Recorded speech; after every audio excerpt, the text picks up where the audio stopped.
When I was a little girl, I remember asking my grandma, Beulah, how old she was. And whenever I asked her this, she would always say to me, well, I'm just as old as my baby finger. And as a child, I found this deeply unsatisfying. I remember thinking, well, obviously you're as old as your baby finger. I mean, what did you think? Your hand arrived later on in life or something? I honestly wondered, do adults know anything at all? No one explained to me that my grandmother knew perfectly well how old she was. She simply just had no intention of telling anybody how old she was. Well, today I'm going to do something that Beulah never would have done. I'm going to tell you how old my baby finger is. My baby finger is 64, and in September, it's turning 65. So, thank you. I did it all by myself. So that raised an important question for me, was a lot of people retire when they're 65. So the question for me was, am I going to retire from this job? Well, the answer is no, not for now.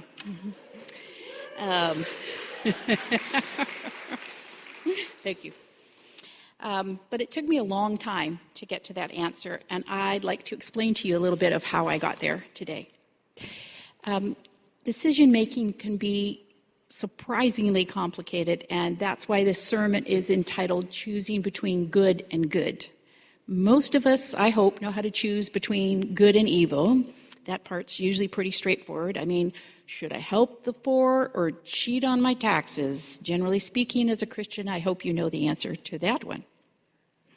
Hard decisions are where both decisions seem reasonable. Both decisions seem faithful. Both decisions can lead somewhere good. And that's where discernment comes in. That's where St. Ignatius of Loyola, or as I like to call him, Iggy, becomes very helpful. Now, before anyone panics, no, it's not Iggy Pop. It's St. Ignatius. Ignatius was born into a wealthy family in Spain in the late 1400s. And as a young man, he had all the aspirations of a young man, and he loved military glory and adventure and status, and probably staring heroically into the distance as dramatic music played. And then, during a battle he was in, a cannonball shattered his leg. Now, personally, I thought that was a little bit of a aggressive way for God to say to him, hey, Iggy, let's talk. But who am I to judge? Anyway, Iggy spent months and months in bed recovering from that. And so this was the 1500s. I mean, what's a man to do? There's no Netflix, there's no YouTube, there's no online shopping, there's no doom scrolling through social media while you say to your husband or wife, I'm just checking one thing. Instead, Ignatius did something revolutionary. He paid attention. He noticed that when he was lying there in bed, imagining fame, wealth, worldly success, he felt very excited at first, but then restless and rather empty afterwards. But when he was imagining serving Christ and helping others, he felt peaceful. He felt alive, grounded, hopeful. And that became the foundation of Ignatius' discernment. Pay attention to what draws you towards God, or what pulls you away. As Paul read, and another Paul said in 1 Thessalonians, test everything, hold fast to what is good. So today I want to share with you St. Ignatius' 4-step program for making decisions. It's worked for over 500 years for Christians, and I think it's still better than ChatGPT. Okay, step 1, pay attention. Oh, look at that. My husband did that for me. Ignatius teaches us to pay attention to what's happening inside of us and use both our reason and our emotions. He suggests creating a list of pros and cons, as many of you have probably done, but also takes it a step further by urging people to listen to their feelings, or what he calls inner movements of consolation or desolation. What Ignatius calls inner movements, I think, at least in part, is our emotions. These inner movements act as compass points that point to our deepest desires, even if we're not consciously aware of them. It's called movement because you're either moving towards God or away from God. What he calls spiritual consolation is not simply happiness. It's any movement in your life that increases faith, hope, love, joy, freedom, courage, compassion, gratitude, or desire for God. Consolation draws us towards Christ. Here's some hallmarks of consolation. It directs our focus outside and beyond ourselves. It lifts our hearts so we can see the joys and sorrows of other people. It bonds us more closely to our community. It generates new ideas and inspiration. It balances and restores our inner vision. It shows us where God is active in our lives and where God is leading us. And it has hope. It always has hope. What he calls spiritual desolation is not simply sadness. You can feel really happy planning some revenge for your pesky next-door neighbor. Feel quite happy about it, actually, but that does not mean that it's spiritual consolation. Spiritual desolation is the darkening of the soul that pulls us away from God. Confusion, bitterness, cynicism, despair, self-absorption, fear, or spiritual numbness. The hallmarks of desolation are: it turns us in on ourselves. It drives us down the spiral deeper into our own negative feelings. I'm sure you've had that feeling of going deep into negative feelings. Cuts us off from our community. It makes us want to give up on things that used to be important to us. It can take over our whole consciousness and crowds out our distant vision. It covers up our landmarks, and it drains us of energy. That description of desolation always sounds like a pretty good description of depression to me, and I speak from personal experience there. So what do we mean when we talk of consolation and desolation? We're really only talking about the orientation in our life. Like I said, the bottom line is this: which way is this decision that we're going to make? Which way is it taking us? Is it moving us towards God or away from God? When making our decision, Ignatius teaches us how to watch these movements in your life carefully. And honestly, our inner movements can reveal things sometimes we don't even consciously know. Did I ever tell you about that time when I was in Walmart and Dunkin'? Well, I was in Walmart and Dunkin' once, and I saw across the store this man that I recognized somehow, and out of nowhere came this really strong feeling: oh goodness, I do not like that man. Now, this was particularly awkward because I had absolutely no idea who he was. I just knew I recognized him. And it came to me that he had been a retreat speaker at a retreat I had been on a number of years ago. Now, if you had asked me before I saw him there in Walmart and Dunkin', whether I liked him or not, whether I thought he was a good speaker, I would have said something like, yeah, he was okay, not exactly riveting, but perfectly good retreat speaker. However, some part of my deeper soul really didn't like him. And I was completely unaware of it, and I don't even know why. I still don't know why. Don't remember his name either. So that's why Ignatius says your feelings matter. Now, not every feeling should be obeyed, goodness sakes. Can you imagine if Christians obeyed every feeling they'd had, we'd all be hiding bodies in the woods by Thursday. But feelings contain information for us. Sometimes our heart knows things that our brains haven't caught up on yet. And we really benefit from paying attention to that. Okay, step number 2. Examine your attachments. I don't like this step, but you got to do it. It's very uncomfortable for me. Anyway, because often when I think I'm seeking God's will, what I'm really seeking is comfort, approval, control, security, or the ability to look impressive at church, which, to be honest, is a fairly niche ambition of mine. Ignatius says we must ask, why do I want this thing? Is it rooted in love? Is it rooted in ego, in generosity, or in fear? The heart is complicated. Sometimes people, not me of course, but some people might do some outwardly holy things for inwardly unhealthy reasons. I noticed this in myself. I was at the grocery store, not in Duncan, and I had picked up a package of seeds, and when I got out to the car and I was putting my groceries in the car, I noticed that the package was at the bottom of the cart and I hadn't paid for it, okay? So I thought, well, I better take that back in the store and pay for that package of seeds, so I took it back into the store.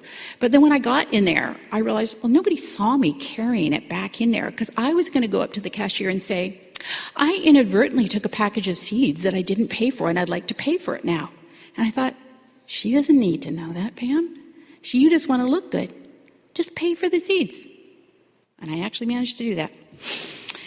Some people, for instance, may pursue ministry, again, not me, because they crave attention, or someone else may avoid leadership because they fear criticism, or someone may stay stuck in what they are doing simply because change feels so frightening. Self-deception comes naturally to me and to all the rest of you as well. I think it's pretty easy to deceive ourselves. Now, personally, when I'm stressed, I'm often tempted to resolve the tension by letting someone else make the decision for me. That way, I avoid responsibility, and if everything goes horribly wrong, it wasn't my fault anyway. Sure, it's spiritually mature, but emotionally, it's very efficient. Fortunately for me, both my husband and my spiritual mentor resolutely refuse to make decisions for me. I always find this incredibly annoying at the time, but in the long term, I have appreciated it. Which leads to another important Ignatius principle. Do not discern alone. Talk to wise people. Talk to honest people. I'll ask almost anybody for advice, but the people I really listen to are the people who love me enough to tell me the truth, not the people who just confirm whatever I say to them. 20 years ago or so, I remember chatting with this guy after church, this young man, and he told me that God had told him that he was supposed to move his wife and 3 kids to Calgary next week or something. And I said, oh, do you have family in Calgary? No, he says. Oh, have you got a much better job opportunity there? No. Where are you going to live? Oh, I have no idea.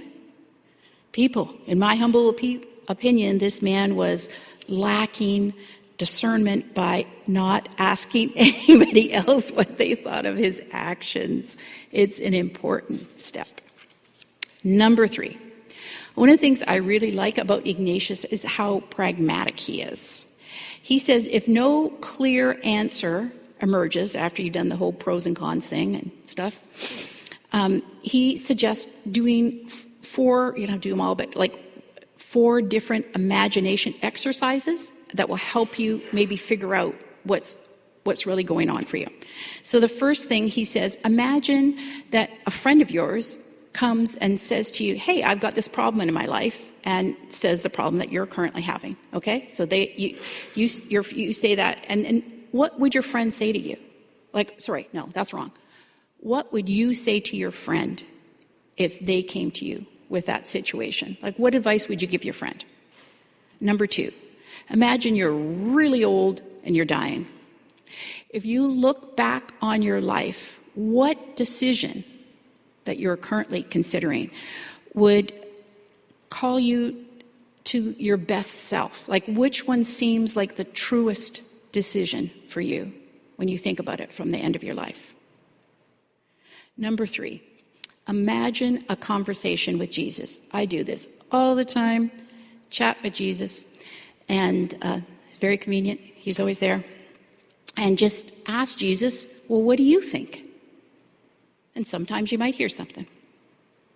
And the last one is try out your decision, whatever decision you have, in your imagination. Choose one option that you're considering and just pretend that you've made that decision for a week or so. And then see what kind of consolation or desolation you experience. And then for the next week, live as though you've made the other choice you're considering. And again, pay attention to the inner movement in your life. That's actually how I figured out this whole retirement thing. For 1 week, I pretended that I had retired from this job that I was going to finish in September. I had a miserable week. I felt depressed and anxious and listless. I experienced a lot of desolation. And then for the next week, I pretended that I was going to keep on like I am. I'm working half-time right now, mostly doing pastoral care stuff. And the second week, I was in a much, much better space. I had consolation. And that helped me realize that it was better for me to keep this job for a while longer anyway. So imaginative reflections like that can often offer clarity to decisions that you can't get just by reason alone. So I thought we'd take a moment to practice doing that for a second. So let's start. I'm going to ask you, I'll give you a minute, and think of some decision, just practice on a little one, okay? Some decision that you're making in your life right now. Like something like maybe someone at work said something super rude to you, and you have to decide how you're going to respond to them the next time you see them. Or maybe your sister has refused to come to a family dinner if this particular aunt comes or something like that. You have to decide how you're going to respond to your sister. Or maybe you want to go to Hawaii next year, but you also want to donate to a charity that you really believe in. And if you can't afford both, how do you choose? Okay, I'm going to give you a second to think about a small decision that you're currently contemplating. Okay, here we go. First, imagine your friend is in this situation. What advice would you give them? I'll give you a second here to think about that.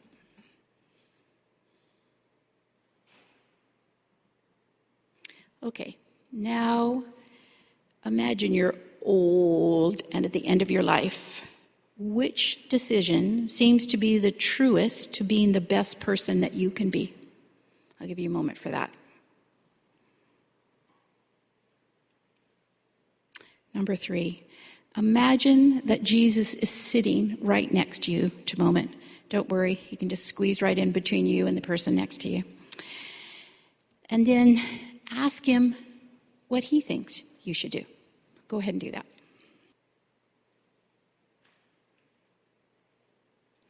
Lastly, pick one of the decisions and take a moment to imagine what the outcome of that decision might be, like how it fits for you. What consolation or desolation does it give you in your life?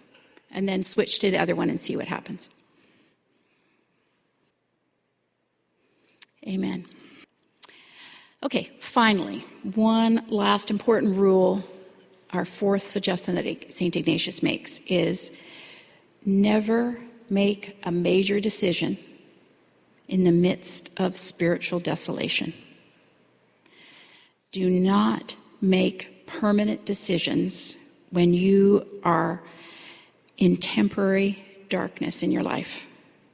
Because when we are exhausted, lonely, discouraged, spiritually numb, our perception becomes distorted. I speak from personal experience when I say this is true.